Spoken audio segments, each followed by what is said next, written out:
Happy Christmas. Joyeux Noël. Imaginez que vous et moi soyons soudainement projetés dans l'Angleterre victorienne des années 1840.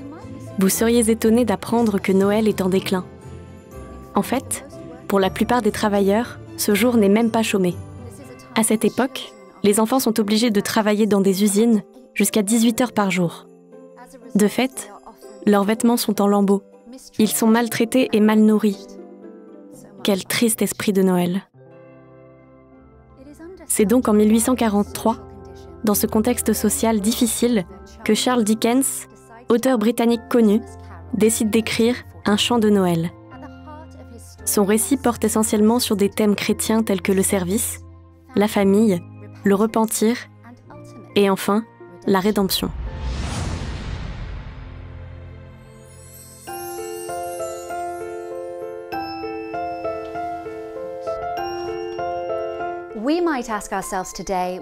On peut se demander si, de nos jours, Noël est à nouveau en déclin. Non, je ne dis pas que nous sommes surmenés au point d'oublier de nous arrêter pour célébrer Noël, mais peut-être avons-nous oublié la raison première de cette fête. Au milieu de l'agitation ambiante, il est facile de voir cette fête avec les yeux du monde.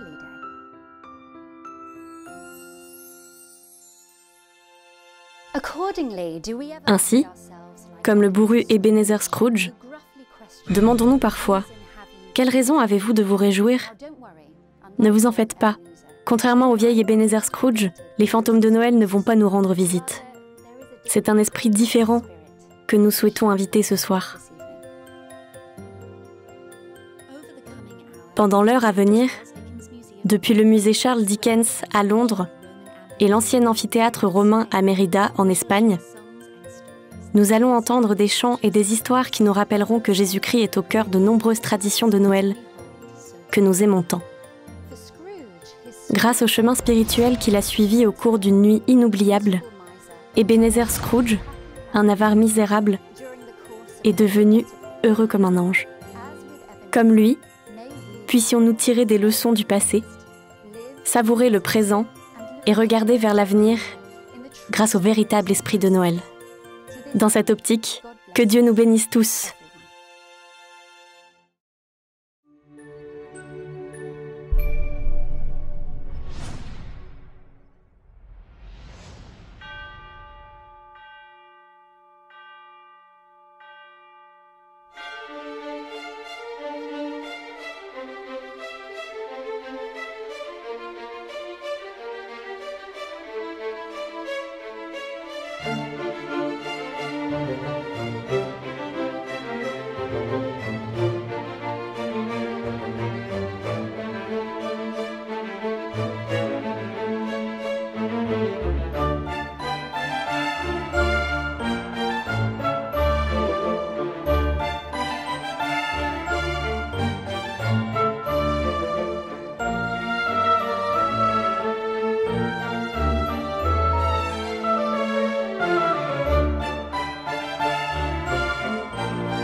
Chaque mois de décembre, on remarque des étoiles lumineuses partout où l'on pose le regard. Elles sont accrochées aux lampadaires, aux bâtiments et bien sûr à notre sapin de Noël. Selon le folklore européen, au XIXe siècle, les enfants apprenaient à plier et tresser des bandes de papier pour former des étoiles colorées. Ils les trempaient ensuite dans la cire et les saupoudraient de paillettes. Mais pourquoi choisir des étoiles plutôt qu'une autre forme géométrique ? Tout simplement parce qu'elle représente celle qui est apparue miraculeusement 2000 ans plus tôt, pendant la sainte nuit de la naissance de notre Sauveur. De plus, les étoiles décoratives nous rappellent de venir au Christ, comme l'ont fait les rois mages d'autrefois.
Dans beaucoup de nos traditions de Noël, nous utilisons des lumières. Par exemple, en Europe, et ce depuis des générations, le fait d'allumer des bougies à Noël est un symbole d'espérance. De nos jours, chaque dimanche pendant les 4 semaines précédant Noël, dans le monde entier, on allume une bougie de l'Avent.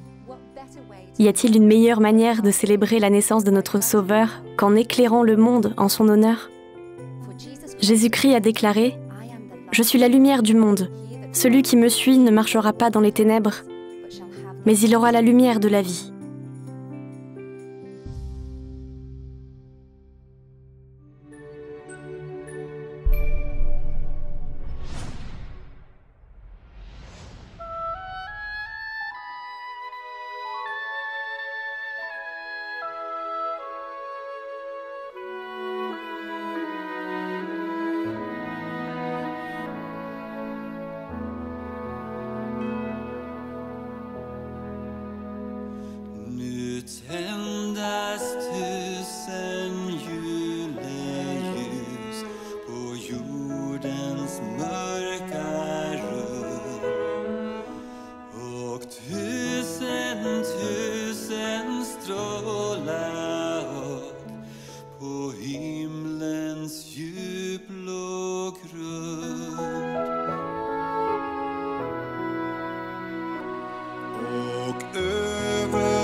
all our homes so cold and dark, please send your warmth sublime, the warmth that comes from Jesus' love.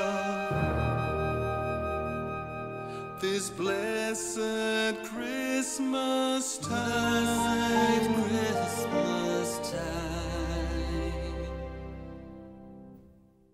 this blessed Christmas time.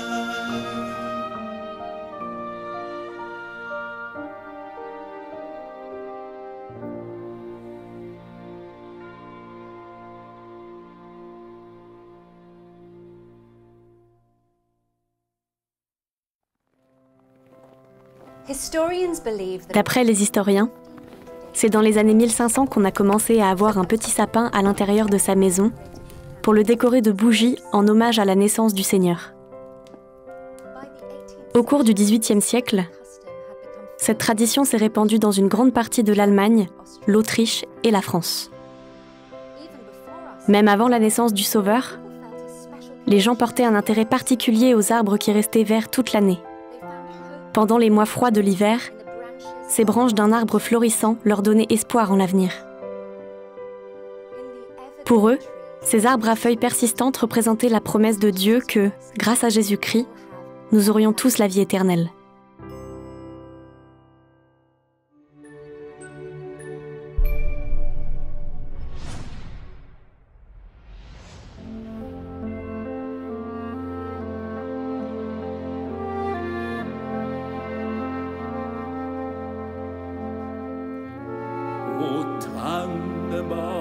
O Tannenbaum, wie treu sind deine Blätter.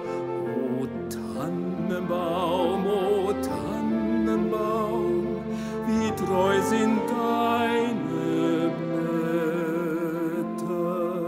Du grünst nicht nur zur Sommerzeit, nein, auch im Winter, wenn es schneit. O Tannenbaum, wie treu sind deine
Tannenbaum, o Tannenbaum,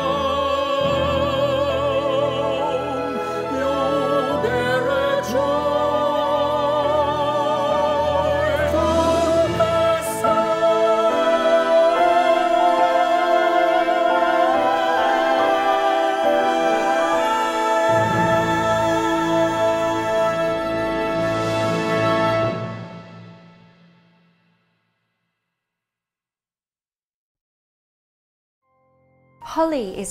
Dans le monde entier, le hou est utilisé comme décoration de Noël, notamment pour ses baies rouges vifs et ses feuilles pointues. Autrefois, on tressait ces plantes en couronne pour symboliser la profession d'une personne, ses accomplissements, voire son statut royal.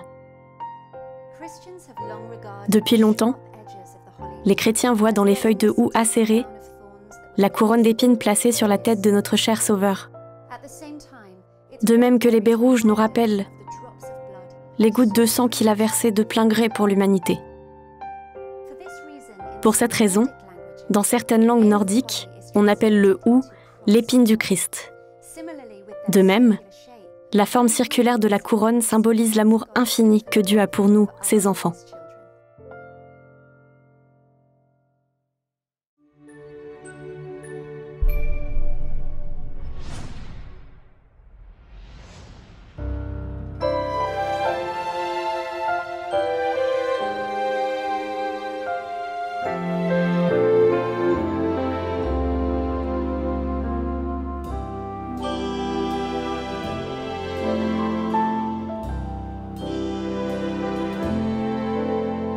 The holly and the ivy, when they are both full grown, of all the trees that are in the wood, the holly bears the crown, the rising of the sun and the running of the deer, the playing of the organ, sweet singing in the choir.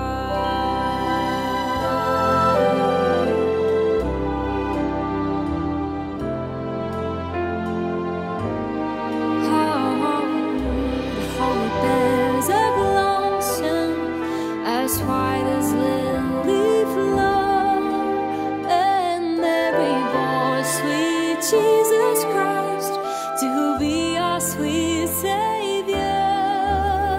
Ooh, the rising of the sun and the running of the deer, the playing of the organ, sweet singing of the choir.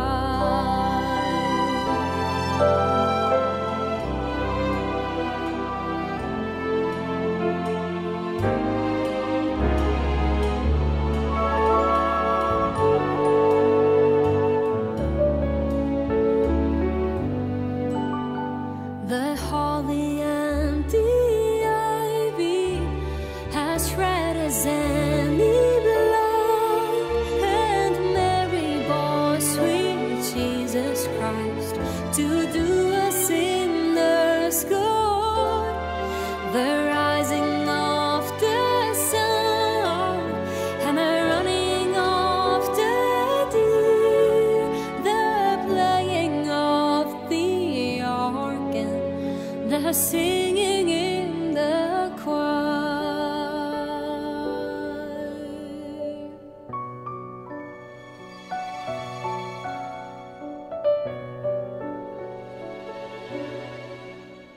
The holly bears a bark as bitter as an eagle, but Mary bore sweet Jesus Christ for to redeem us all. The rising of the sun and the running of the deer, the playing of the organ, sweet singing in the choir.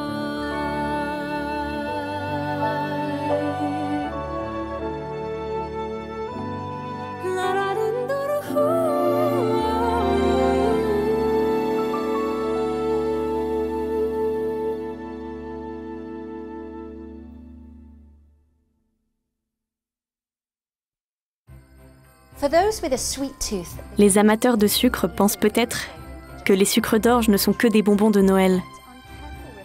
Pourtant, en y réfléchissant profondément, on remarque un lien entre cette friandise et les bâtons des bergers qui sont allés voir l'enfant Jésus.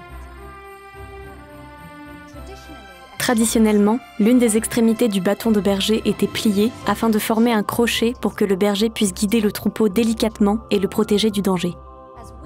En savourant des sucres d'orge de Noël, ayons la sagesse de nous souvenir que Jésus-Christ est le bon berger et qu'il se tient toujours prêt à guider et protéger les personnes qui le suivent fidèlement.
Vous avez entendu?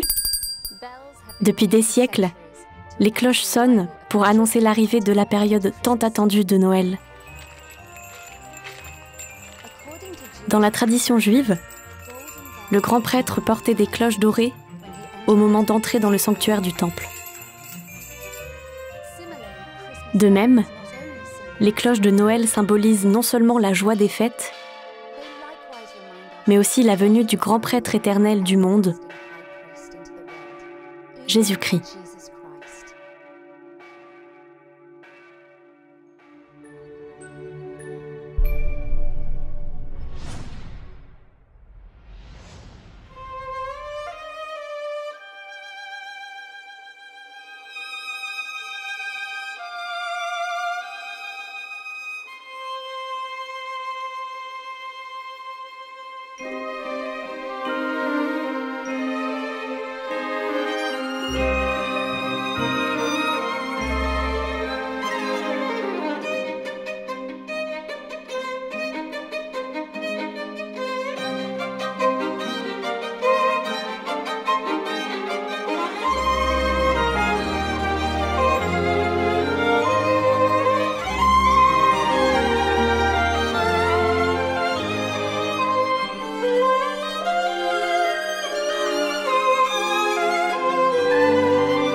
Avez-vous déjà remarqué qu'à Noël, des personnes suspendent des chaussettes afin que quelqu'un les remplisse de friandises? La tradition des chaussettes de Noël vient de la légende de Saint Nicolas, un évêque du IIIe siècle dans la Turquie actuelle. Selon une des légendes, un pauvre veuf avait 3 filles dont il ne pouvait pas payer la dot. L'évêque chrétien, ayant eu connaissance de la situation, proposa son aide, mais le veuf la refusa. La légende raconte qu'une nuit, l'évêque Nicolas envoya 3 balles d'or pur par la fenêtre ouverte du veuf. Chaque balle atterrit dans des chaussettes mises à sécher près du feu de cheminée.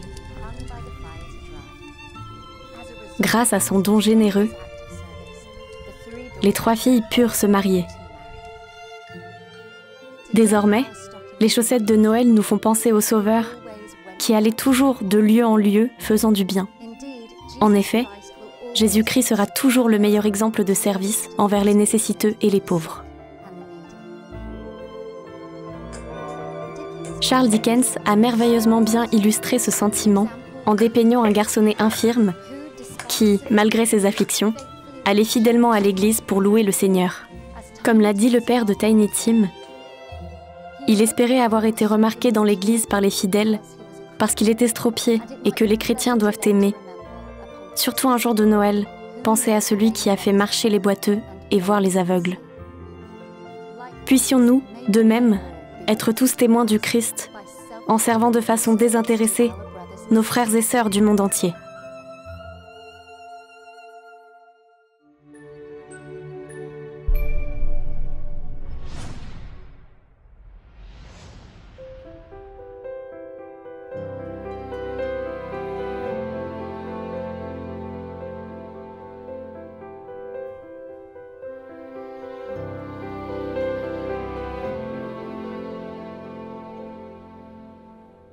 Gloria a Dios, Jesús nació, del mundo Salvador.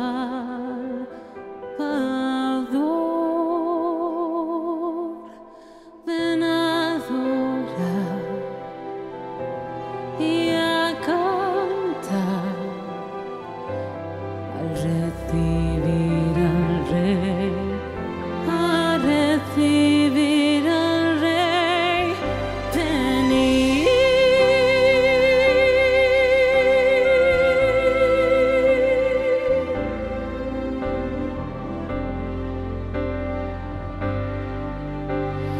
Gloria a Dios, Jesús nació. Joy to the earth, the Savior reigns, and all the songs incline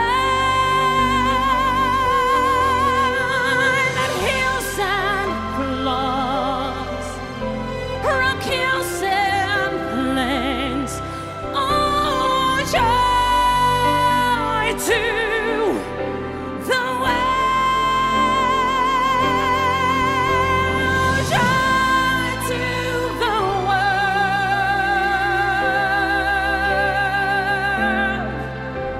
Let earth receive her King,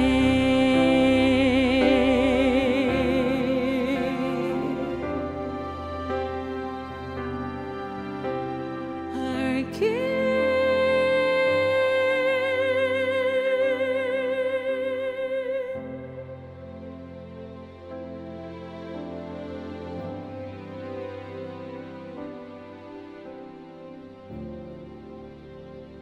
The Lord is come.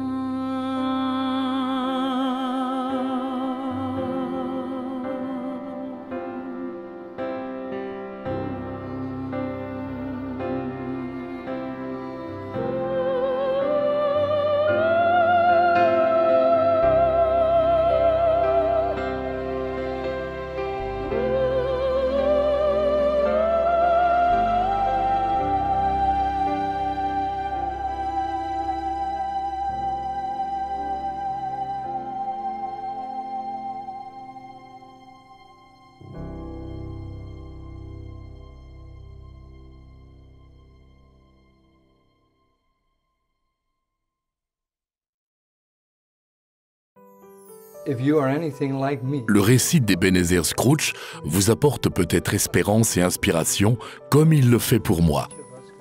On y apprend que chacun de nous peut devenir meilleur. L'homme, d'abord décrit comme un vieux pêcheur, avare qui savait saisir fortement, arracher, tordre, pressurer, gratter, ne point lâcher surtout. Pourtant, la nuit même où les chrétiens du monde entier célébraient la naissance de notre Sauveur Jésus-Christ, Ebenezer saisit l'occasion de délaisser son égoïsme. Pendant la plus importante des nuits, il apprit que l'on ne trouve la véritable joie qu'en s'oubliant et en s'efforçant d'aimer autrui à la manière du Sauveur.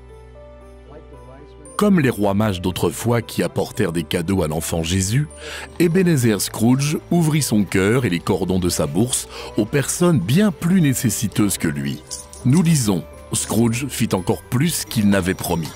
Non seulement il tint sa parole, mais il fit mieux, beaucoup mieux. Il devint un aussi bon ami, un aussi bon maître, un aussi bon homme que le bourgeois de la bonne vieille cité. On disait toujours de lui qu'il savait comment bien fêter Noël.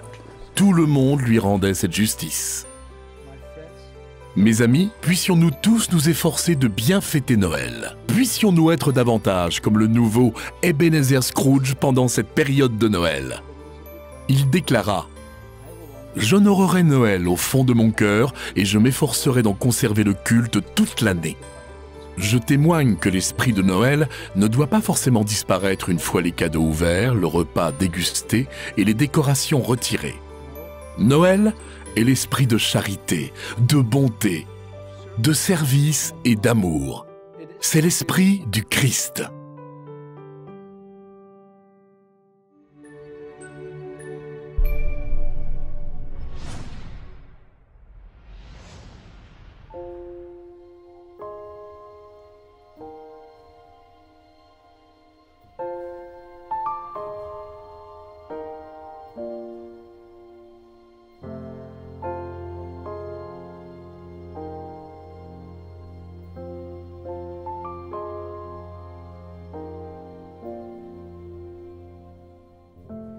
In the bleak midwinter,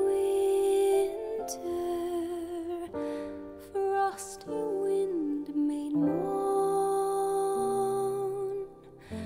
Earth stood still as iron, water like a stone. Snow on snow had fallen, snow on snow on snow. In the bleak midwinter,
Ce soir, on nous a montré que les symboles de Noël nous rappellent la vie sans pareille de notre Sauveur bien-aimé, Jésus-Christ.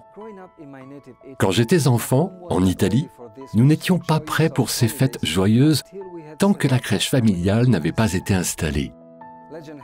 Selon la légende, Saint François d'Assise souhaitait montrer à ses compatriotes ce dont il avait été témoin lors d'une visite de la crèche de Bethléem.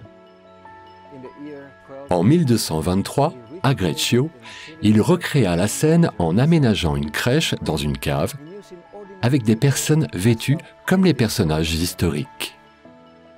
Il utilisa même des animaux dans son humble représentation. Qu'est-ce qui le poussa à faire cela? Il désirait faire comprendre aux gens de l'époque que Jésus-Christ était vraiment venu dans un monde comme le leur. Le Sauveur, bien qu'il soit le roi des rois, n'est pas né dans un palais, mais dans une humble étable. On l'a couché dans une mangeoire, non dans un lit luxueux. Ainsi, la nativité aidait les gens à se rapprocher du Christ et à prendre conscience de leur situation modeste. Au cours des siècles suivants, des artisans dans tout le sud de l'Italie ont utilisé du bois et de l'argile pour confectionner des personnages de la nativité. De nos jours encore, le 8 décembre, nous les Italiens installons une presepe, ce qui signifie mangeoire en latin. La présentation de la crèche diffère d'un foyer à l'autre. Toutefois, elle se compose toujours d'une étable, de Marie, de Joseph et surtout de l'enfant Jésus-Christ. Sachez qu'on ne place le bébé précieux dans la crèche qu'à la veille de Noël. Lors de cette soirée sacrée, nous nous réjouissons de savoir qu'il est vraiment venu pour nous sauver. La véritable joie de Noël ne se trouve pas dans la précipitation ni l'agitation pour décorer notre maison, préparer des mets compliqués ou acheter des cadeaux parfaits. On trouve la vraie joie en nous concentrant sur ce que le Sauveur a dit. Toutes les fois que vous avez fait ces choses à l'un de ces plus petits, c'est à moi que vous les avez faites. Après tout, Jésus-Christ a donné gratuitement à tout le monde. Nous bénéficions tous de son service, de son amour et de son sacrifice éternel. Vous vous demandez ce qu'est le véritable esprit de Noël? Je témoigne que c'est son esprit, oui, l'esprit de Jésus-Christ. Je prie pour que nos foyers ressemblent à une crèche moderne, tandis que nous chantons ce cantique de Noël bien connu. Jésus entre, bienvenue, dans les plus humbles cœurs.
to love one another.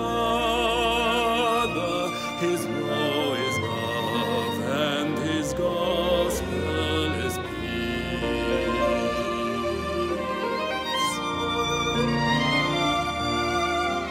Chains shall he break, for the slave is a brother,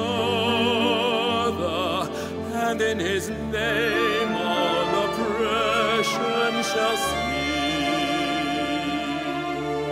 Sweet hymns of praise and grateful chorus raise we, let always in us praise his holy name.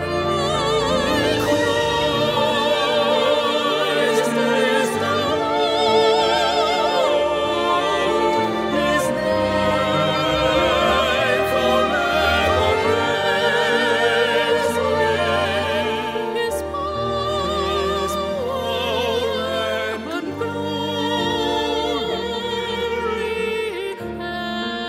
evermore proclaim.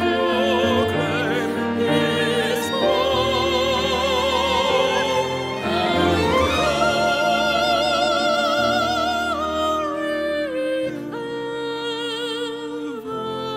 More